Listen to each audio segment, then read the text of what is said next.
Baik,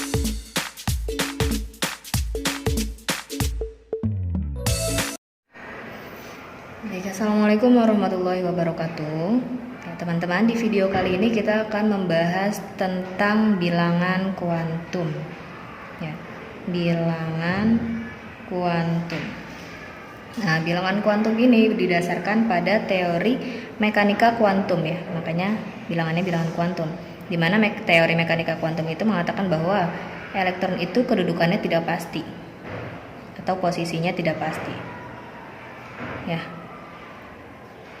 Yang ada itu hanya kebolehjadian elektron, kebolehjadian posisi elektron.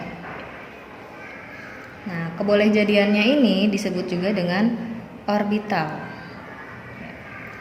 Orbital ternyata punya energi tertentu.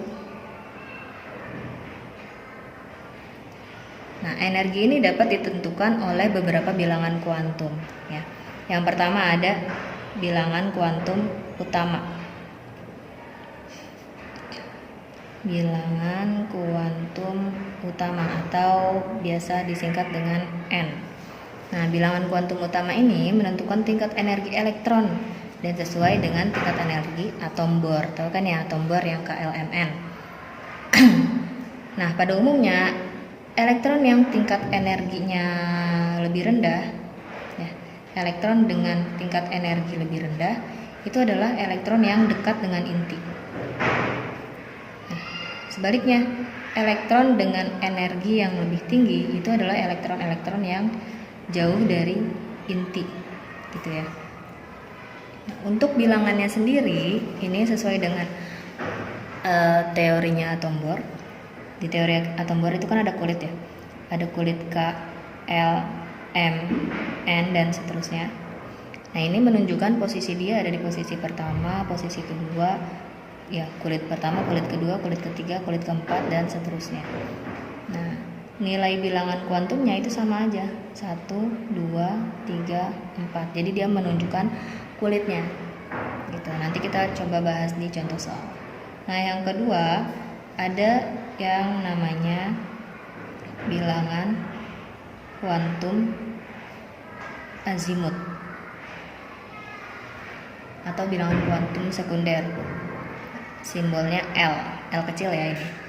Nah, bilangan kuantum azimut ini merupakan ukuran momentum sudut orbital elektron gitu.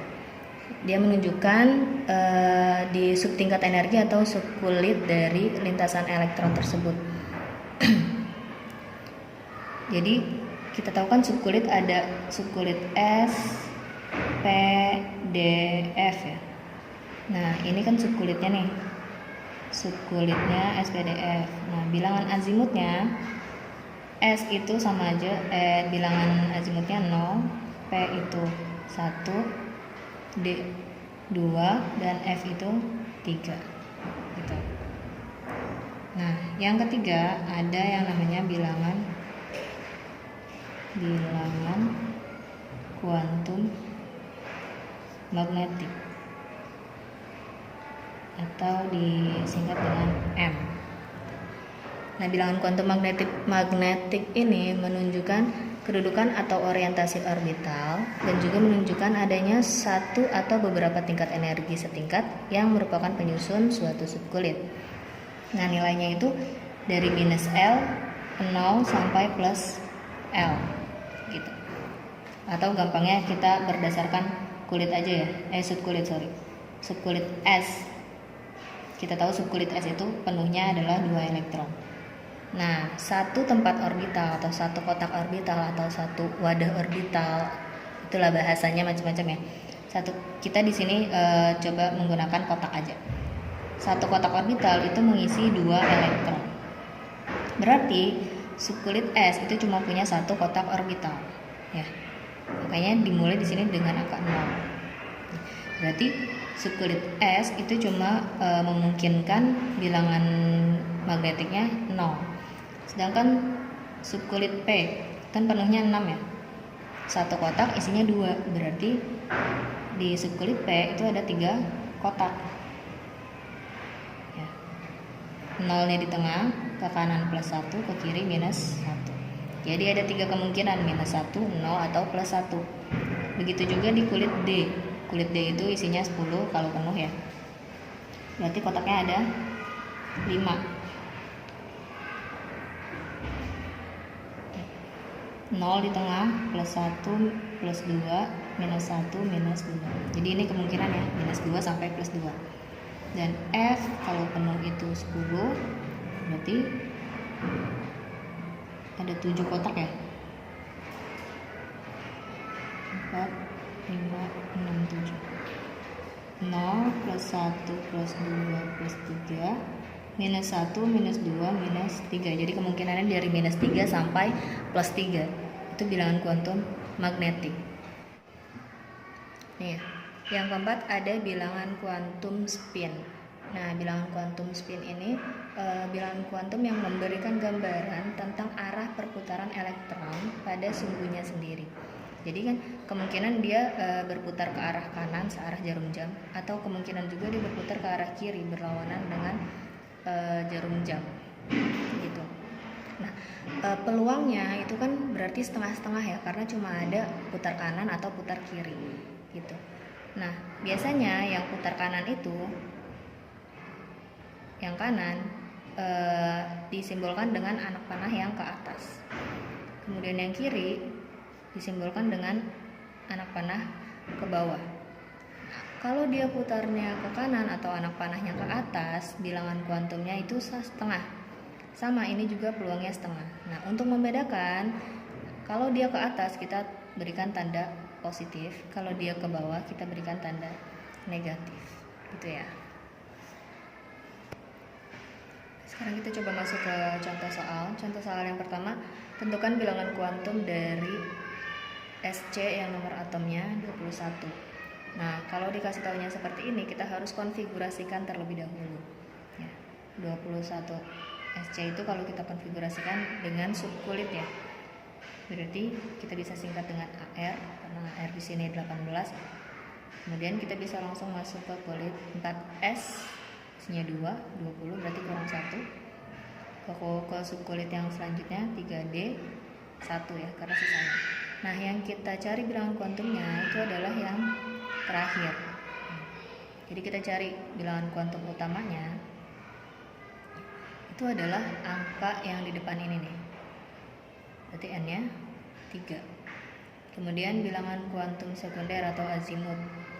Kulit D. Kulit D tadi apa? Kalau S itu 0, P itu 1, D itu 2, F 3. Berarti ini ya. Itu berarti L-nya 2. Kemudian bilangan kuantum magnetik. Nah, karena dia di kulit D itu kan maksimal terisi 10. Berarti kotak orbitalnya cuma ada 5. Atau kalau kalian nggak mau bikin kotak, boleh bikin garis-garis aja 5. 4, 5. Berarti kan kemungkinan 0, +1, +2, -1, -2. Nah, D ini isinya 1 elektron doang nih. Berarti yang kita isikan itu hanya 1. Mengisinya, anak panahnya yang ke atas dulu. Karena ini cuma 1, berarti 1 aja di sini. Kalau dia misalnya penuh 10, berarti isinya 1, 2, 3. Jadi ke kanan dulu penuhin dengan anak panah yang ke atas. Kemudian kalau tidak cukup, baru balik lagi ke sebelah sini, sampingnya, ke depan lagi. Tapi anak panahnya ke bawah. Gitu. Jadi penuhin dulu yang ke atas, baru yang ke bawah. Ini cuma ada 1, berarti 1. Nah, berarti nilai M-nya adalah -2. Terakhir S. S itu kalau dia anak panahnya ke atas berarti +1/2, kalau ke bawah -1/2. Ini kan ke atas ya, berarti S-nya +1/2 gitu ya. Berarti N-nya sama dengan 3, L-nya sama dengan 2, M-nya sama dengan -2, dan S-nya sama dengan +1/2. Ini bilangan kuantum dari SC yang nomor atomnya 21. Contoh soal yang selanjutnya ya. Tentukan bilangan kuantum berikut benar atau salah. Gitu.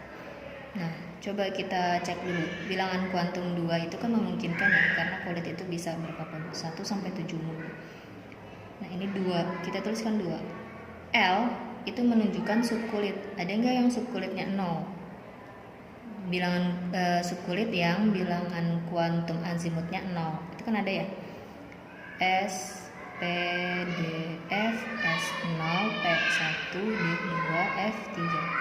Berarti L-nya 0 itu ada, dia di subkulit S. Kemudian M-nya -1. Nah, di subkulit S ada nggak yang M-nya -1? Subkulit S itu kan penuhnya 2 elektron. Nah, berarti dia cuma punya 1 kotak orbital. Nah, 1 kotak orbital berarti kemungkinan M-nya cuma 0. Berarti ini salah nih. Gitu. Nah, berarti yang bagian A ini bilangan kuantumnya salah karena tidak ada di subkulit S yang bilangan kuantum magnetiknya -1, cuma ada 0. Ya, ini salah. Kemudian berarti ini tidak bisa dilanjutkan. Kemudian yang B, N-nya 3, berarti kita tulis dulu nih 3. L-nya 1, berarti dia subkulit P kan ya? L-nya 1, subkulit P. Berarti ini betul, M-nya sama dengan 0. Di subkulit P itu penuhnya 6. Berarti dia punya 3 kotak orbital. Yang kemungkinannya ada 0, +1 dan -1. Bukan. M-nya 0. Berarti di sini kan?